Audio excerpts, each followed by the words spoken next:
अस्सलाम वालेकुम जी, मैं हूँ अलीना फ़ारूक शेख और ईद के ब्रेक के बाद हम वापस हाजिर हो गए हैं। उम्मीद करते हैं कि आपकी ईद खैरियत से और सेहत से गुजरी होगी। एक छोटा सा रिमाइंडर कि कोरोना की वजह से ईद पर जो पाबंदियाँ थी वो ईद की छुट्टियाँ ख़त्म होने के बाद थोड़ी हल्की हुई हैं, लेकिन हमने बिल्कुल एहतियात का दामन नहीं छोड़ना, हमने इसको इजी नहीं लेना। अभी भी जो हम एसओपीज़ पर सख्ती से इसको फॉलो कर रहे थे, इसकी पाबंदी कर रहे थे, वो करनी है। बाजार खुल गए हैं, लेकिन हमने मास्क नहीं उतारना और हाथ ज़रूर धोने बाहर से आने के बाद। तो जनाब, अभी भी कोरोना का ख़तरा जारी है, टला नहीं है, हमने इससे एहतियात करनी है। और ईद के बाद की हम सिचुएशन की बात कर रहे हैं तो ब्रेक के बाद सियासी सरगर्मियां भी रवां दवां हो गई हैं। आज कौमी असम्बली का इजलास इन सेशन है, साथ ही साथ अब बड़े इसमें इंपॉर्टेंट इशूज़ आने वाले दिनों में उन्हें हुकूमत का इंतखाबी इस्लाहात का एजेंडा हो या फिर बजट आने वाला है, बड़ी अहम बहस होनी है। कायदे इस पर इख्तलाफ शहबाज शरीफ भी इस्लामाबाद में मौजूद हैं, आज उन्होंने इजलास में शिरकत भी की। अब एक तरफ तो हुकूमत जिनको मुख्तलिफ महाजों का सामना है, मुतहरिक है, देख रही है मुख्तलिफ फ्रंट्स पे किस तरह से उन्होंने आगे शेप अप करना है और बाकी जितने साल उनके रह गए हैं हुकूमत में, अगले इलेक्शंस की तैयारी उसको किस तरह लेके चलना है। दूसरी जानिब अपोजिशन भी खासी मुतहरिक नजर आती है और अपने मोर्चे उन्होंने तैयार कर लिए हैं। नून लीग इस सिम में खास तौर पर हमें कुछ ज़्यादा ही पेश नजर आती है। गुज़श्ता रोज़ मरियम नवाज साहिबा गई तो वो जावेद लतीफ़ साहब से इजहार यकजहती के लिए थी उनकी रिहाइश का, लेकिन उनको मौका मिला, मीडिया मौजूद था तो उन्होंने उसका भरपूर फ़ायदा उठाते हुए एक जोशीला बयान दिया और उन्होंने कहा जी कि जो गैर सियासी क़ुव्वतें हैं उनके नाम बल्कि पैगाम दिया। उन्होंने कहा जी दरमियान से हट जाओ, इमरान खान को हम देख लेंगे, अवाम के फैसले अवाम पे रहने दो और फिर अवाम जाने और इमरान खान जाने। अब इस सारे बयान में जमा खातिर रहे कि कुछ रोज़ पहले ज़ुबैर साहब, मोहम्मद ज़ुबैर साहब हैं नून लीग के रहनुमा, मरियम नवाज़ और नवाज शरीफ साहब की तर्जुमानी भी करते हैं। उन्होंने प्रोग्राम में गुफ्तगू करते हुए एक सवाल के जवाब में ये कहा कि जी नून लीग की जो मामलात हैं गैर सियासी क़ुव्वतों से वो ज़रा कुछ बेहतर हो गए हैं, सुलह हो गई है, और साथ ही साथ ये कहा कि जी हुकूमत की जो सीढ़ी है उसको एक धक्के की ज़रूरत है। तो इस सारी मामलात पे गुफ्तगू करेंगे। ईद के बाद का सियासी मंजरनामा क्या होगा, बुनियादी तौर पर अपने एनालिस्ट से ये ज़रा समझने की कोशिश करेंगे, what to look out for in the coming days. जनाब, डिस्कशन के लिए हमें ज्वाइन करें मजहर अब्बास साहब, हसन निसार साहब, रीमा उमर साहिबा, रसूल बख्श रईस साहब, मुनीब फारूक साहब। बुनियादी सवाल हमारा कुछ यूं कि मुस्लिम लीग नून के इस वक्त सियासी तौर पर मुतहरिक होने की वजह क्या है, और जनरली पूरे की पूरी पॉलिटिकल सिचुएशन पर बात करेंगे। ओपन ऑप्शन है हमारे एनालिस्ट के पास। मुनीब फारूक साहब, गुफ्तगू का आगाज आपसे करना चाहूंगी, क्योंकि बड़ी खबरें आ रही हैं, सुना है कि शहबाज शरीफ साहब बड़े मुतहरिक हैं, उनके राब्ते भी हो रहे हैं, फिर आज कौमी असम्बली में भी उन्होंने उससे पहले पार्लिमानी पार्टीज के इजलास की सदारत की। गो के मुल्क से बाहर तो नहीं जा सकते, लेकिन कुछ खबरें आ रही हैं कि नून लीग और दीगर मामलात उनके जो हैं वो पैचअप हो रहे हैं। क्या हम नून लीग के आप बड़े करीब हैं, जियोग्राफिकल तौर पर लाहौर में बैठे हैं, क्या खबरें आ रही हैं वहां से, क्या इत्तलात है? इम्पॉर्टेंट बात यह है कि शहबाज शरीफ साहब ने बाहर जाना था, वो नहीं जा सके। हुकूमत ने जो करना था इट वाज प्रिडिक्टेबल। हुकूमत ने ये कोशिश करनी थी और हुकूमत ने वो कामयाब कोशिश की। शहबाज शरीफ साहब का नाम ECL के अंदर डाल दिया। अब आपको पता है उसका निकालने का भी एक प्रोसीजर है, शहबाज साहब अदालत के पास भी जा सकते हैं, क्योंकि जो पहला शहबाज साहब का सारा मामला था जिसके तहत उन्हें अदालत की इजाज़त मिली, हुकूमत ने वो अच्छे तरीके से प्ले किया। और मैं समझता हूँ कि जो शहजाद अकबर साहब का टास्क था कि शहबाज साहब को मुल्क से बाहर नहीं जाने देना किसी सूरत में भी, वो उन्होंने एक ऐसी प्रैक्टिस जो कि एक हिडन प्रैक्टिस थी, जो कि पहले से FIA ने अडॉप्ट की हुई थी, उसको बड़े अच्छे तरीके से इस्तेमाल किया PNIL को, और बड़े तरीके से, क्योंकि वो इख्तियार ही FIA का था, लिहाजा उसको बड़े अच्छे तरीके से इस्तेमाल किया और शहबाज साहब को रोक लिया। अब शहबाज साहब के लिए again it's a long run कि वो किस तरह करते हैं, हुकूमत के पास जाते हैं रिव्यू के लिए, डायरेक्ट अदालत चले जाते हैं, but that there is a lot to be done अगर उन्होंने मुल्क से बाहर जाना है तो। हुकूमत के लिए आई फील के इस वक्त मुस्लिम लीग नून की तरफ से बयान आ जाना या मरियम नवाज शरीफ साहिबा की तरफ से बयान आ जाना, देखिए ये मेरे नुक्ते नज़र के मुताबिक तो ये है कि हर कोई अपने आप को सियासी तौर पर रेलिवेंट रखना चाहता है। मुस्लिम लीग नून के पास एक जो मैं समझता हूँ एक सेटिस्फाइंग मोमेंट उनके लिए ये है कि उन्होंने काफ़ी बड़ी तादाद में बाई इलेक्शंस जीते हैं, तो उनकी जो इंतखाबी ताकत है वो अपनी जगह मौजूद है, और उसने उनके जो बयानियाँ है जिसको हम खदेड़ सकते हैं, उसके ऊपर बहुत सी बहस कर सकते हैं, जो कि मेरे नज़दीक एक बड़ा फ्लॉड बयानिया है। उस वो ये कहते हैं कि वोटर ने इसको सपोर्ट किया है और वोटर ने इसके लिए वोट दिया है। वोटर ने इसके लिए वोट नहीं दिया, वोटर ने हुकूमत के खिलाफ वोट दिया। और जहां पर भी जितवाया है मुस्लिम लीग नून को, वो इसलिए जितवाया कि लोग हुकूमत से तंग हैं और हुकूमत से खुश नहीं हैं। जहाँ तक इस बयानिए की बात है, जो कि अब दोबारा मरीम नवाज शरीफ साहिबा ने कहा है कि बीच में से हट जाइए और इमरान खान से हमें डायरेक्ट डील करने दीजिए। देखिए, ये बात पहले भी उन्होंने की थी, वो आप दोबारा कर रही हैं। शहबाज शरीफ साहब ये बात माइंड इट वो कभी भी नहीं करेंगे, ना शहबाज शरीफ साहब करेंगे, ना उनके साहबजादे हमजा शहबाज शरीफ साहब करेंगे। वो चाहते हैं कि हम कभी भी किसी गलत जगह पर प्लेस हमें कोई ना करे और किसी गलत ऐनक से हमें ना देखे। और जहाँ तक बात है शहबाज शरीफ साहब की सुलह होने की, शहबाज शरीफ साहब की ज़ात से या शहबाज शरीफ साहब खुद या उनकी इमीडिएट फैमिली, उनके साहबजादे, उनकी सियासत, वो एंटेगनाइज करने पर ख़ास तौर पर मुख्तदर हलकों को वो बिलीव ही नहीं करते। वो समझते हैं कि ये एक यूजलेस एफर्ट है, it's a non starter, it is not going to get him anywhere और द पार्टी। और वो समझते हैं कि अगर हमने सियासी तौर पर कैपिटलाइज करना है किसी भी स्टेज के ऊपर पीटीआई के खिलाफ, तो वो कहीं लड़ के नहीं करना, सिर्फ सियासी लड़ाई लड़नी है हुकूमती जमात से, लेकिन कहीं और सींग नहीं फंसाने। जबकि मरीम नवाज शरीफ साहबा और मियां नवाज शरीफ साहब, उनकी जो मामलात हैं वो मुख्तलिफ है, उनकी जहाँ उनका मामला और है। ठीक है, ये मजहर साहब के पास ये पॉइंट लेके जाते हैं। मजहर अब्बास साहब, तो आप इस सूरत हाल में क्या समझते हैं? क्या अब पार्लिमानी सियासत मुतहरिक होगी, जैसे शहबाज शरीफ आज कौमी असम्बली में भी थे, या फिर जो मरीम नवाज बयानियां लेके चल रही हैं और उनकी जो जारहाना सोच है वो आगे चलेगी? किस तरह से शेप अप करते हुए देख रहे हैं आप ईद के बाद का सियासी मंजरनामा? अदालत में बहुत कुछ होने जा रहा है। अदालत में शहबाज शरीफ भी अपना केस लड़ेंगे और शहबाज शरीफ के खिलाफ भी जो हुकूमती इस वक्त उन्होंने चैलेंज किया है लाहौर हाईकोर्ट के फैसले को सुप्रीम कोर्ट में, वो चलेगा। दूसरी तरफ सबसे इंटरेस्टिंग जो अपोजिशन के पॉइंट ऑफ व्यू से है वो अगला पीडीएम का इजलास है। और पीडीएम के इजलास में खासतौर पर इजलास में क्या पीपल्स पार्टी और नून लीग के दरमियान इससे पहले कुछ ऐसे मामला तय हुए हैं, क्योंकि बीच में शहबाज शरीफ और बिलावल भुट्टो आपकी गुफ्तगू भी हुई थी, तो ऐन मुमकिन है कि शहबाज शरीफ ने भी, मुस्लिम लीग नून ने भी अपना स्टांस टुवर्ड्स पीपल्स पार्टी थोड़ा सा नरम किया है और पीपल्स पार्टी ने भी। ऐन मुमकिन है कि NA 249 की लड़ाई अब तक नहीं है। पीडीएम में अगर पीपल्स पार्टी वापस आती है, ANP वापस आती है, तो अपोजिशन बहुत कुछ सोच सकती है। लेकिन फिर भी मैं नहीं समझता कि शहबाज शरीफ और पीपल्स पार्टी का इस वक्त जो स्टांस है गालिबन उसकी वजह से चीज़ें बेहतर हो सकती हैं उनके पॉइंट ऑफ व्यू से, कि वो कोई इस्तीफों की पॉलिटिक्स अब तकरीबन ख़त्म होती नज़र आ रही है। मुझे नहीं लगता कि पीडीएम अब दोबारा इस्तीफों की तरफ जाएगी। लॉन्ग मार्च वगैरह भी जो इस वक्त मौसम है उसमें तो कम अज़ कम मुझे सितंबर अक्टूबर से पहले नहीं नज़र आता। लेकिन हुकूमत के लिए जो मुश्किलात हैं वो बजट में आने वाली हैं मुश्किलात। उनको जो ड्यूल नेशनलिटी वाला मामला है उसमें जाहिर है उन्हें आइन में तरमीम चाहिए और उसके लिए अपोजिशन का जो है ताउन चाहिए, वो बज़ाहिर नज़र नहीं आता। लगता है कि बैटल फील्ड एक मतलब फिर पंजाब ही रहेगी। बल्दियाती इलेक्शन मुझे होते नज़र नहीं आ रहे, क्योंकि गवर्नमेंट इस वक्त इस पोजीशन में नहीं है कि वो बल्दियाती इलेक्शन ना करे। अपोजिशन का सारा problem with in the opposition है, हुकूमत का सारा problem with in the government है। क्योंकि जो पीटीआई के इत्तेहादी हैं, जो उनका जहांगीर तरीन ग्रुप है, आज वो डिनर दे रहे हैं।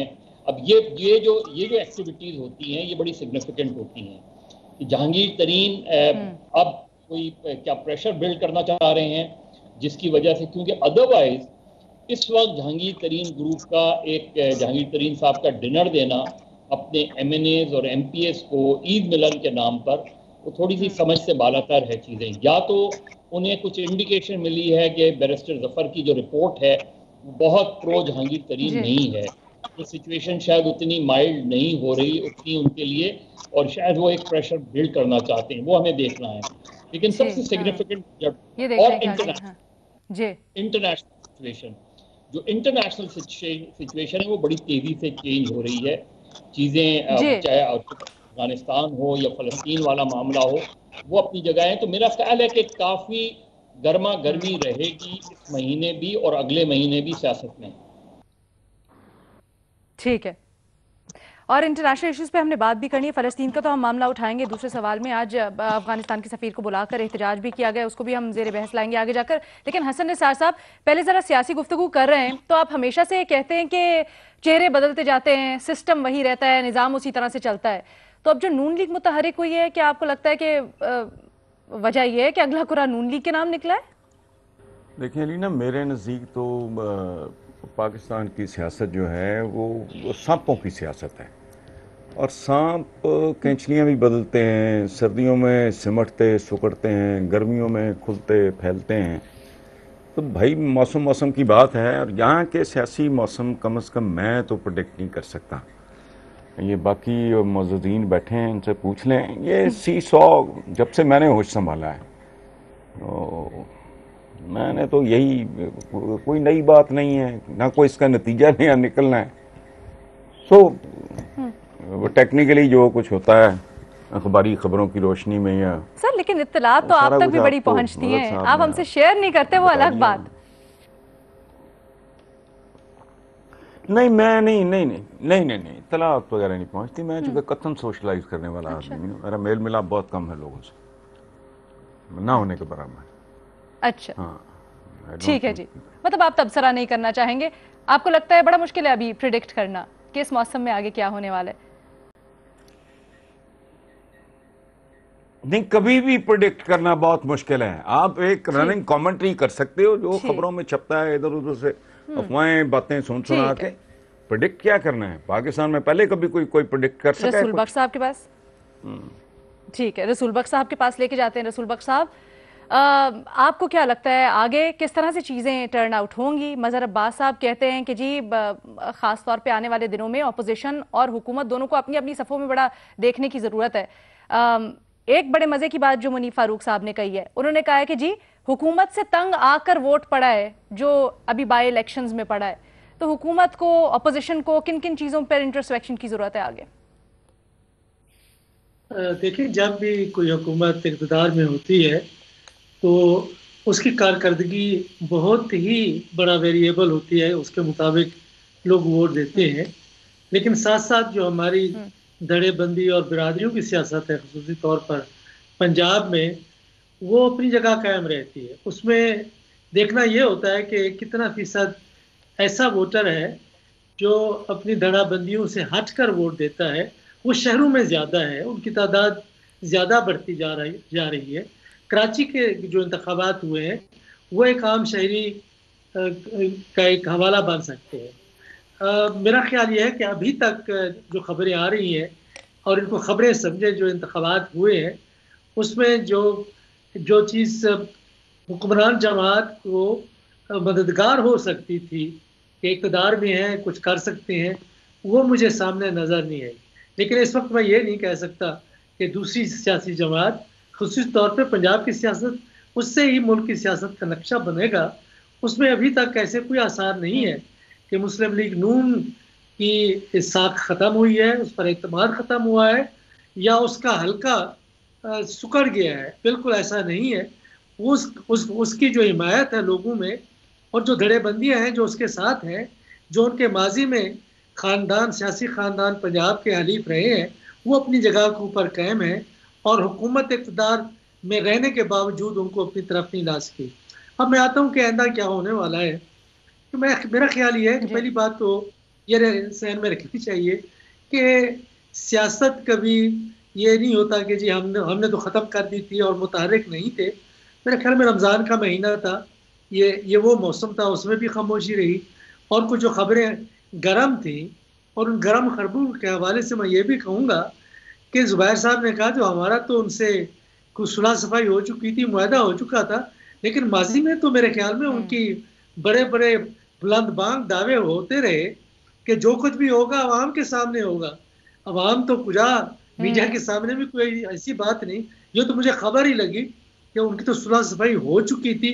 अगर हो चुकी थी तो फिर ये ज़बान क्यों फिर इसका मतलब ये है कि मोहतरमा को मालूम नहीं, या ये है कि क्या वो उस सुलह सफाई से इत्तेफाक नहीं करती। ये इस बयान का आना और ऐसे वक्त में शहबाज शरीफ का खामोश रहना उससे ये भी जाहिर होता है कि इस वक्त जो दो नुक्ता नज़र है वो मुस्लिम लीग में मौजूद है, और ये दो नुक्ता नज़र इंतहाई अहम है कि एक देखते हैं कि क्या वो मियाँ नवाज शरीफ और मरियम नवाज शरीफ की सियासत चलती है या शहबाज शरीफ और उसके जो अपने इर्द गिर्द हल्के हैं उनकी सियासत चलती है। लेकिन इस तमाम इख्तलाफात के बावजूद मैं नहीं समझता कि ये सियासी में एक तकसीम हो जाएगी कि जब इंतखाबात हो जाएंगे ये दो धुरों में बच जाएंगे, ऐसा भी नहीं होगा। बाकी रही बात हुकूमत के हलकों की, तो हुकूमत मैं समझता हूँ कि अभी अपने इत्तेहाद को बरकरार रखने के लिए वो पुरानी कोशिशें जिस तरीके से है कि उसको मनाओ, उसको राजी करो, उसको कुछ दो, उसके सामने आगे कुछ हाथ फैलाओ कि नहीं अभी जाने दो, ये चलता रहेगा। लेकिन जो हिज़्ब इख्तिलाफ की सियासत है उसका इन्हिसार, उसका जो लिंच पिन है मैं समझता हूँ कि वो जरदारी साहब है और पाकिस्तान पीपल्स पार्टी है। वो क्या फैसला करते हैं। जाहिर है कि शहबाज शरीफ भी चाहेगा कि वो वापस आए, मौलाना साहब भी चाहेंगे वो वापस आए, लेकिन क्या वो वापस आके उनके प्लेटफॉर्म पर सियासत करते हैं या जिस अंदाज में वो सियासत करना चाहते हैं उसी तरीके से करते रहेंगे। अभी तो पीपल्स पार्टी के बारे में मैंने पहले भी कहा था, ना ज्यादा खामोश आगे नहीं चल सकते। ठीक है जी, ठीक है। मैं जरा रीमा उमर साहिबा को शामिल गुफ्तगू करूं, फिर इसको आगे बढ़ाते हैं आपके पॉइंट को। रीमा उमर साहिबा। जी शुक्रिया अलीना। मेरे लिए पाकिस्तान की पॉलिटिक्स का फ्यूचर प्रिडिक्ट करना और भी मुश्किल होता है, क्योंकि जो आपको मालूमात या जानकारी चाहिए होती है एक तज्जिए के लिए, वो कभी पब्लिकली अवेलेबल तो होती नहीं है। कौन किसको जानता है, किसके कौन सोर्सेज हैं, कौन किससे मिल रहा है, उनको पता होता है। लेकिन ये बड़ी एक फ्रस्ट्रेटिंग चीज़ है कि हम लोग अक्सर टीवी पे बैठ के भी अदरवाइज तज्जिया दे रहे होते हैं, लेकिन कहते हैं ये नाम हम नहीं ले सकते, ये बात हम नहीं कर सकते। तो बहुत ही अजीब सी सिचुएशन होती है। एक चीज़ जिसमें मेरे लिए थोड़ी क्लैरिटी है वो है इसका जो पूरा कानूनी एंगल है शहबाज शरीफ साहब से रिलेटेड। खासतौर पे अगर आपकी लीगल ट्रेनिंग होती है तो आपके लिए फैक्ट्स बहुत ज़रूरी होते हैं। तो फैक्ट्स उसमें हमारे पास हैं, कानून भी हमारे सामने है, फैक्ट्स भी हमारे सामने हैं। मुनीब साहब ने कहा कि बहुत अच्छा इस्तेमाल किया शहजाद अकबर साहब ने PNIL का। वो तो शायद प्रैग्मेटिकली बात करें कि उन्हें जो काम दिया गया था वो उन्होंने अच्छी तरह कर लिया, लेकिन बहुत ही एक सिनिकल अप्रोच है मेरा ख्याल है, बिल्कुल गैर कानूनी तौर पे। एक तो वो लिस्ट के कानूनी हैसियत जो है क्वेश्चनेबल है, फिर आपको जिस तरह इस्तेमाल आपने किया, वो जो उसका SOPs बने हुए हैं उसमें भी केस उनका फॉल नहीं करता था। तो मतलब अजीब बात है कि एक पॉलिटिकल एंड्स के लिए हम इंसानी हकूक, हमारा आइन, हमारे कवानीन, उसको जिस मर्जी तरह इस्तेमाल करें और फिर बाद में बस शाबाशी हम मिले लोगों से, अपने लीडर्स से, क्योंकि जो एक आपको सिनिकल एंड दिया है वो आपने अचीव कर लिया। अब अलीना आप ECL पे आ जाएं। जो रीजंस दिए हैं ECL पे डालने के लिए शहबाज शरीफ साहब को, बहुत अजीब व गरीब है। एक ट्राइबल सा लगता है। उनको कहा गया कि उनकी फैमिली मेंबर्स जो हैं वो अब्सकॉन्ड कर चुके हैं। अगर आपके फैमिली मेंबर्स अब्सकॉन्ड कर चुके हैं, क्या ये जरूरी है आप भी करेंगे? लाहौर हाई कोर्ट ने अपने फैसले में तो कहा कि शहबाज शरीफ साहब पाकिस्तान से बाहर गए लेकिन कई बार वापस भी आए। तो ये कैसे फिट बैठती है चीज कि ये खौफ है कि वो वापस ही नहीं आएंगे। दूसरी बात ये कहा कि एक और केस उनके खिलाफ है, वो चल रहा है।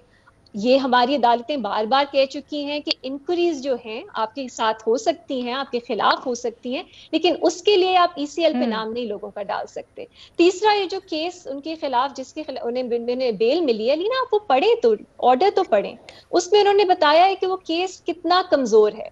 तो ये अजीब सा एक सिस्टम बन चुका है कि आप एक कमजोर केस बनाओ, अदालतें तफसील में जाके बताएं कि वो केस मेरिट्स पे कितना कमजोर है, लेकिन क्योंकि आपके पास ECL का एक एग्जीक्यूटिव इख्तियार है तो आप लोगों को ECL पे डाल दो और उनका जो एक हक है, आईनी हक है फ्रीडम ऑफ मूवमेंट का, उसको कर्टेल करो। तो मेरा ख्याल है इवेंचुअली हमने इसको डिस्कस जी अलीना, लेकिन अब ECL पे नाम डाल दिया है ना, अब ये मुख्तलिफ चीज है, PNIL मुख्तलिफ चीज है, ECL मुख्तलिफ चीज है। तो अब ये तज्जिए की बात है कि इतना क्या खौफ है शहबाज शरीफ साहब से, क्या इतना खौफ है कि उन्हें क्यों बार बार अब चले। अब देखिए लीना, सुप्रीम कोर्ट जो है वो समर्स की छुट्टी पे जा रही है, पता नहीं अब ये जो अपील है लाहौर हाई कोर्ट के बेल फैसले के खिलाफ वो कब लगेगी। तो आप लोगों को अजीब एक कंफ्यूजन में रखते हैं क्योंकि आप कानून का इस तरह से इस्तेमाल करते हैं। मेरे लिए तो एक बहुत तशवीशनाक बात है ये। और एक आखिरी बात अलीना, कि हम लोग कहते हैं कि एक तरह से हुकूमत अलीना जो आईनी हक होते हैं ना वो आपके हकूक होते हैं, वो हुकूमत आप पे एहसान नहीं करती। तो अगर हुकूमत आपका नाम ECL से निकालती है तो इसका मतलब ये नहीं है कि उन्होंने आप पे एहसान किया है। तो मैं सिर्फ ये कहना चाहती हूँ, अक्सर हमारे पब्लिक जो डिस्कोर्स है उसके अंदर ये समझा जाता है कि हुकूमत आपके हकूक आपको देती है तो एक तरह से एहसान करती है। ये दुरुस्त बात है कि इनडिस्क्रिमिनेटली देने चाहिए, सबके लिए होने चाहिए, लेकिन अगर कोई पॉलिटिकल लीडर भी है इसका मतलब ये नहीं है कि हुकूमत एहसान कर रही है। ठीक है जी, ठीक है। एक छोटी सी मुझे ब्रेक लेनी है। इससे पहले हम ट्रांसपेरेंसी की बात कर रहे थे और सियासी जमातों, खास तौर पर नून लीग की नायब सदर मरियम नवाज ने एक इंटरव्यू में भी कहा था कि जी हम चाहते हैं कि जो भी बातें हों, जो भी नेगोशिएशंस होनी है वो आवाम के सामने हो, हर चीज़ ट्रांसपेरेंट हो। लेकिन उसके बाद आता है मोहम्मद जुबैर साहब का इतराफ़ या बयान, और इसके ऊपर मज़हर साहब कहका लगा रहे थे। क्यों लगा रहे थे, ज़रा जानते हैं एक ब्रेक के बाद। जनाब, हम बात कर रहे हैं कि ईद के बाद सियासी मंजरनामा क्या शक्ल इख्तियार करेगा, और अभी हम बात कर रहे थे जी मोहम्मद जुबैर साहब के बयान की, जिसमें वो कहते हैं कि जी नून लीग की गैर सियासी कुव्वतों से सुलह सफाई हो गई है, और फिर मरीम नवाज साहबा एक तरफ बड़े जारहाना बयान दे रही हैं, कह रही हैं अब दरमियान में से हट जाओ इमरान खान। लेकिन आपको याद होगा मुस्लिम लीग नून की नायब सदर है मरीम नवाज साहब, उन्होंने तो कहा था कि जी जो होना चाहिए ट्रांसपेरेंट होना चाहिए, आवाम के सामने होना चाहिए। अब मज़हर अब्बास साहब जब इस तरह की बातें गर्दिश कर रही हैं, सुनने में भी आ रही हैं, सेटलमेंट, अंडरस्टैंडिंग, व्हाटएवर, तो हाँ, आपको नहीं लगता ये सब कुछ जो ट्रांसपेरेंसी के दावे करते थे ये होना चाहिए? जुबैर साहब जब गुफ्तगू कर रहे थे, जब ये इस तरह की बातें करते हैं तो मुझे वो चौधरी निसार जूनियर नज़र आते हैं। और चौधरी निसार, आपको पता है कि चौधरी निसार जो है वो अपनी बहुत ज़्यादा खुलकर बात नहीं करते थे जब इस तरह की बात करते थे। दूसरा, अभी जो रीमा बात करी थी ना, ये हमारे एक सिंध में एक चीफ मिनिस्टर होते थे जाम सादिक अली, जब वो चीफ मिनिस्टर बने तो उन्होंने तमाम ब्यूरोक्रेट इजलास बुलाया और उन्होंने सिंपल सी बात की। उन्होंने कहा देखिए मैं चीफ मिनिस्टर हो गया हूँ, आज के बाद जो भी मैं ऑर्डर करूँगा वही इम्प्लीमेंट होगा, तो अगर किसी को कोई क्वेश्चन है तो वो कर दे। एक ब्यूरोक्रेट थे बेचारे, बड़े कानून को फॉलो करने वाले, उन्होंने कहा जी जो कानून के मुताबिक होगा मैं वो करूँगा। तो 3 दिन उनको रोज़ाना सुबह वो 8 बजे बुला लेते थे घर, और शाम को 4 बजे उनको घर भेज देते थे और कहते थे दूसरे दिन दोबारा आइएगा। तीसरे दिन उन्होंने कहा कि ऐसा करें कि मेरा इस्लामाबाद ट्रांसफ़र कर दें, क्योंकि ये आप पहले दिन कह देते तो मसला हल हो जाता।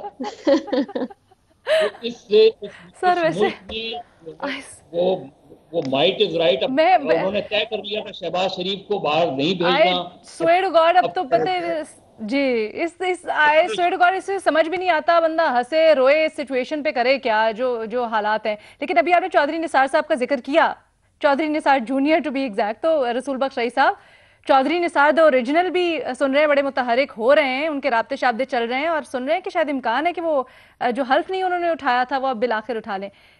ये कुछ इम्पैक्ट कर सकता है, मानी खेज है ये?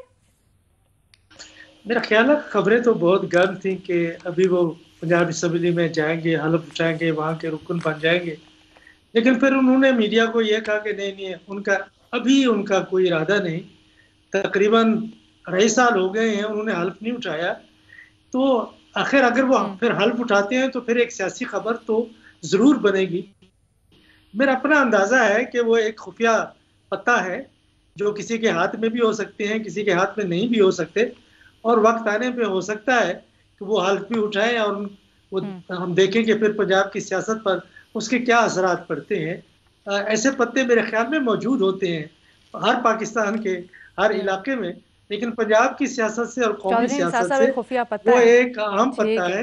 मैं ये नहीं कहता कि क्या वो पत्ता नवाज शरीफ का होगा, शहबाज शरीफ का होगा या किसी और के हाथ में होगा, उनका अपना धड़ा तो मुझे बनता हुआ नजर नहीं आ रहा। हाथ में हाँ, ये कुछ नहीं कह सकते, वो अभी आप नहीं कह सकते, लेकिन अहम पत्ता है जी।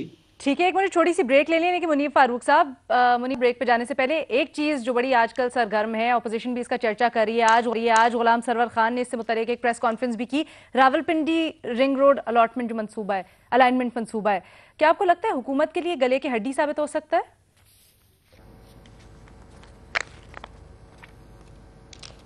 देखिए, इस मंसूबे के हवाले से भी मैं देख रहा था जो गुलाम सरवर खान साहब ने प्रेस कॉन्फ्रेंस भी की है, बड़े बेसिक से सवाल है कि क्या इस इंक्वायरी रिपोर्ट के अंदर जो भी इसकी फाइंडिंग्स हैं वो सामने आई, 2-3 चीज़ें ही देखनी थी ना, क्वेश्चन देखना था करप्शन का है या नहीं, कॉन्फ्लिक्ट ऑफ इंटरेस्ट है या नहीं, वो जो रेंट सीकिंग सिंडिकेट है क्या वो एग्जिस्ट करता है, अगर एग्जिस्ट करता है तो उसके बेनिफिशियरी कौन है, कौन किसका फ्रंट मैन है, ये एवेल्यूएट करना, ये इसको एसरटेन करना कोई इतना मुश्किल काम नहीं है। गुलाम सरवर खान साहब का जो रिस्पॉन्स है वो ये है कि जी मेरा किसी हाउसिंग सोसाइटी से कोई ताल्लुक नहीं है, ना मैं इसकी अलॉटमेंट में शामिल था, ना मेरा कोई ताल्लुक है।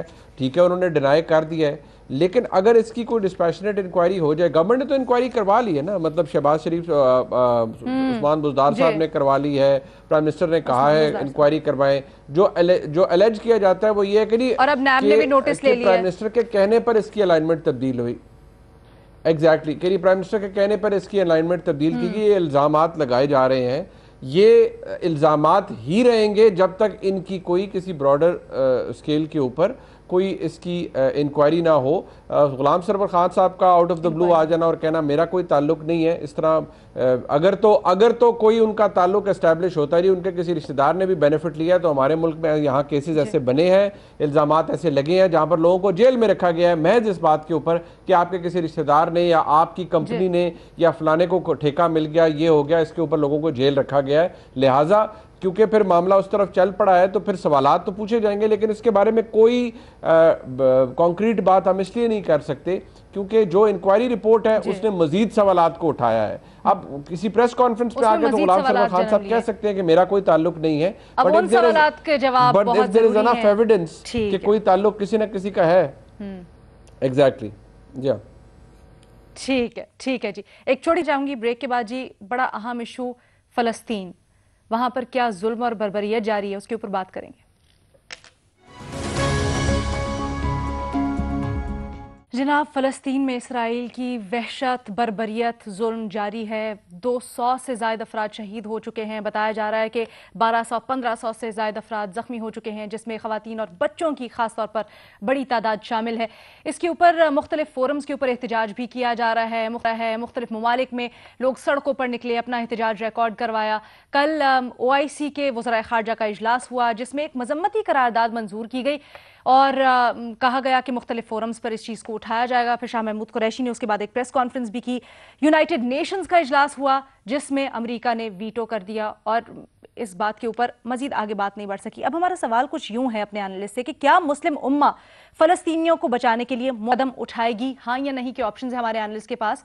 सबसे पहले आपके पास लेके आना चाहूंगी ये मामला। हसन निसार साहब, कल इस्लामी ममालिक के वज़राए ख़ारजा इकट्ठे हुए, ना कोई एक्शन, ना कोई सैंक्शंस माशी तौर पर, और बस एक रिवायती करारदाद मंजूर कर ली गई। क्या आपको लगता है कि इससे ज्यादा कुछ होना चाहिए था या कर सकते थे?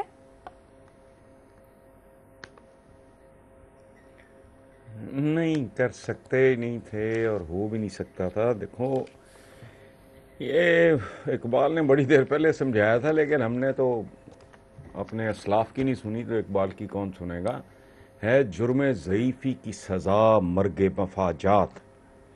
हबीब जालिब ने कहा था रक्स जंजीर पहन के भी किया जाता है। आपने कहा है कि ये कोई मौसर कदम, ओ भाई, मुस्लिम उम्मा के जैसे मौसर कदम अक़दामात ये पिछले अशरों से चल रहे हैं, उसी तरह का कदम अब उठा लेंगे। बॉटम लाइन, मुझे रास्ते में खबर मिली कि ये रास्ता कोई और था, और ये वो बदनसीब लोग हैं जो लोगों को बहलाने से बाज नहीं। 3 टर्म्स हैं टोटल: गमो गुस्सा,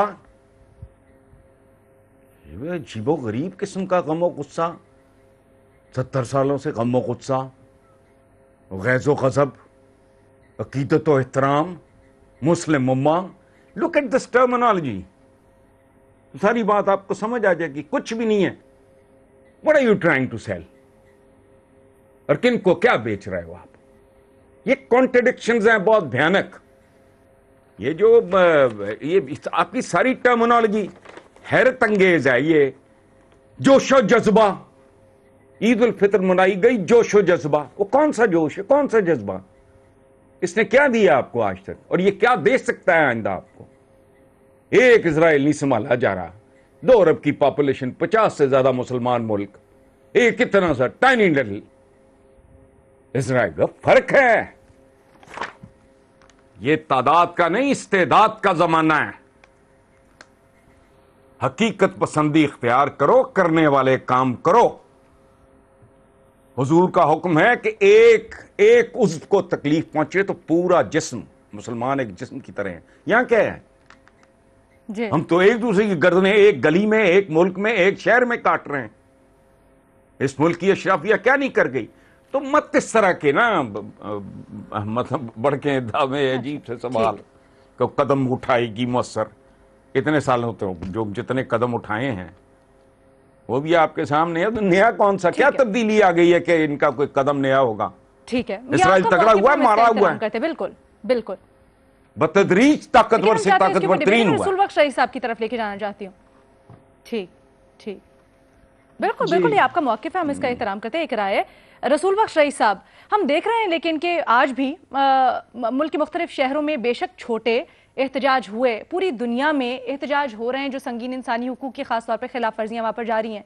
क्या आपको लगता है कि ठीक है हकीकत पसंदी एक जानिब, लेकिन लोगों को दर्द है, लोगों को दुख है, जो वहाँ पर हो रहा है जुल्म और बर्बरियत, उसके खिलाफ आवाज़ें उठ रही हैं, तो प्रेशर क्रिएट किया जाए तो आगे चलकर चीज़ें बेहतर भी हो सकती हैं? देखिए, कभी खामोश नहीं बैठे मुसलमान जहाँ भी हैं। बरतानिया में है तो वहाँ जुलूस निकालेंगे, फ्रांस में है तो वहाँ जुलूस निकालेंगे, पाकिस्तान में भी।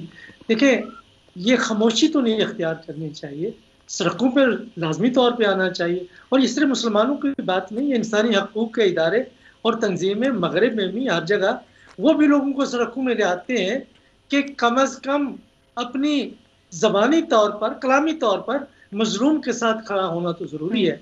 आज हमें ये देखना है कि अवाम को अगर देखा जाए वो फ़लस्तीनियों के साथ है, वो कश्मीरियों के साथ है, लेकिन ज़ाहिर है कि हुक्मरान तबक़ात और जिस नौइयत के हुक्मरान अरब ममालिक में मुसल्लत हैं, ये आज 100 साल पहले की कहानी है। तकरीबन 100 साल पहले जो मशरिक़ वस्ता के हवाले से मुआहदे तय पाए थे, सल्तनत उस्मानिया ख़त्म हुई और एक अरब कौमियत का नारा लगा के उसको हिस्सों बकरों में तकसीम किया गया, तो वो उन्होंने अपने इत्तेहादियों को, जो उनके काम करने वाले ख़ानदान थे, कबायली सरदार थे, उनके हाथ में सल्तनतें थमा दी। इराक थमा दिया, शाम थमा दिया, उर्दन दे दिया, सऊदी अरब दे दिया, मिस्र में भी कोई मुख्तलिफ नहीं था। तो ये तो कल की कहानी नहीं है, ये तो 100 साल पुरानी कहानी है। तो फिर जब हुक्मरान तबकात वहाँ पे हुई है, अवाम उसी तरीके से मारे खाते रहे। और फ़लस्तीन में देखें कितना बड़ा जुल्म हुआ कि फ़लस्तीन को एक रियासत नहीं बल्कि एक इलाके के तौर पर बरतानिया के हवाले कर दिया गया। और उस दौरान में फिर जो कुछ हुआ, दुनिया उस वक्त से हम देख रही है कि किस तरह यहूदियाबाद होना शुरू हो गए। और फिर दूसरी जंग सर एक और चीज़ है, सर एक और चीज़ है जिसके ऊपर सब शश्तर हैं। सर एक और चीज़ है जिसके ऊपर सब शश्तर हैं। अक़वाम मुत्तहिदा के इजलास में अमेरिका वीटो कर देता है। ऐसा क्या है इसराइल में, क्या उसके पास इतनी ताकत है, या वो इतनी बड़ी कोई एटमी ताकत है, क्या है जो मगरिब उसके पीछे खड़ा है, खास तौर पर अमेरिका उसके पीछे खड़ा है? देखिए, एक प्रोफेसर साहब हार्वर्ड में थे, एक स्टैनफोर्ड में थे, उन्होंने मुझे याद है कि उन्होंने जो जूश लॉबी और उसका असर क्या है अरब इजरायली मसाइल के हवाले से, फ़लस्तीनियों के हवाले से अमेरिका की खारजा पॉलिसी पर, उनको इतना बड़ी ताकत है कि उनको यूनिवर्सिटियों से निकाल दिया गया। आप वहाँ पे जो कानून बनाए हुए हैं कि आप हॉलोकॉस्ट को आप इनकार करते हैं, शक और शकूक का इजहार करते हैं, और किसी तारीख के शोबे में या सियासत के किसी शोबे में मगरब या अमेरिका की किसी यूनिवर्सिटी में है, तो वो लोग आपके पीछे पड़ जाते हैं, आपको टिकने नहीं देते। तो ये वहाँ पे हक की बात करना बड़ा मुश्किल है। और इस वक्त मेरा ख्याल है कि 9/11 के बाद जो वहाँ पे अमेरिका में इत्तेहाद खुसूसी तौर पे बना है, वो जो राइट विंग क्रिश्चियंस थे, जो किसी ज़माने में ज्यूज के खिलाफ भी हुआ करते थे, वो आज जो मुसलमान, कहाँ पे कोई मसला हो, ये सिर्फ फ़लस्तीन का मसला नहीं है, कश्मीर का हो, रोहिंग्या में देखें, रोहिंग्या में, बर्मा में इससे बड़ी बर्बरियत हुई है कि बिल्कुल इतने क्लींजिंग कर दी गई है। इससे पहले आप 90s में आपने देखा कि बोस्निया हर्ज़ेगोविना में क्या हुआ, कत्लेआम होता रहा कई महीनों तक, और अमेरिका को पता नहीं, उस वक्त बिल क्लिंटन थे, कि कितना अरसा लगा कुछ करने के लिए, यूरोप तब भी खामोश था। तो ये जो हम निज़ाम की बात करते हैं ना, आलमी निज़ाम, कोई आलमी निज़ाम नहीं है। और हसन निसार साहब ने जो शेर पढ़ा था, जुर्म ज़ईफ़ी की सज़ा मर्ग मफादात, यहाँ सिक्का ताकत का है, सिक्का अक्सरियत का भी नहीं है। यहाँ सिक्का अक्सरियत में तो कुछ अक्सरियत में तो वहाँ पे फ़लस्तीनी थे। मेरे पास वक्त बड़ा कम रह गया, मैं चाहती हूँ मैं जरा सबका कमेंट शामिल कर लूँ। पूरी रियासत बनाओ। दुरुस्त ठीक है। मजहर अब्बास साहब, देखिए, हसन साहब ने जो जालिब साहब का एक मिसरा पढ़ा था, रग जंजीर पहनकर भी किया जाता है, इसका पहला मिसरा है, इस तरह जुल्म को नजराना दिया जाता है। ये जो फलस्तीनी बच्चे हाथों में पत्थर उठाए हुए, ये जुल्म को नजराना दे रहे हैं। यानी उस तरफ से गोली आती है, इस तरफ से पत्थर आता है, उस तरफ से गोला आता है, इस तरफ पत्थर दिए जाते हैं। और हम क्या कर रहे हैं? हम चांद पर लड़ रहे हैं कि चांद नजर आया कि नजर नहीं आया। हमें एक सिख दुकानदार ये बताता है कि रमजान में 11 महीने पूरे साल आप कमाते हैं, एक महीना अगर चीजें सस्ती बेच दें तो कोई हर्ज नहीं है। हमें पाकिस्तान में ब्रिटिश हाई कमिश्नर कचरा उठा के बताता है कि सफाई निस्फ ईमान है। तो आपकी पूरी इस्लामिक उम्मा को उठा के देख लें, ओआईसी क्या कर सकती थी? और कुछ नहीं कर सकती थी। वो कतर और यूएई से कहती कि वो इजराइल से अपने ताल्लुकात जो अभी कायम किए हैं उसको खत्म कर लें। हम ये भी नहीं कर सकते। हम यूएन को क्या ब्लेम करते हैं? जब तक आप अपने पैरों पे खड़े नहीं होते, दूसरा आपकी बात सुनने को तैयार नहीं होता। हमने इजराइल को मजबूत किया है, हमने इजराइल को ताकतवर बनाया है, हमारे हुक्मरानों ने इजराइल को ताकतवर बनाया है, उसको ताकत दी है। प्योर एग्रेशन है।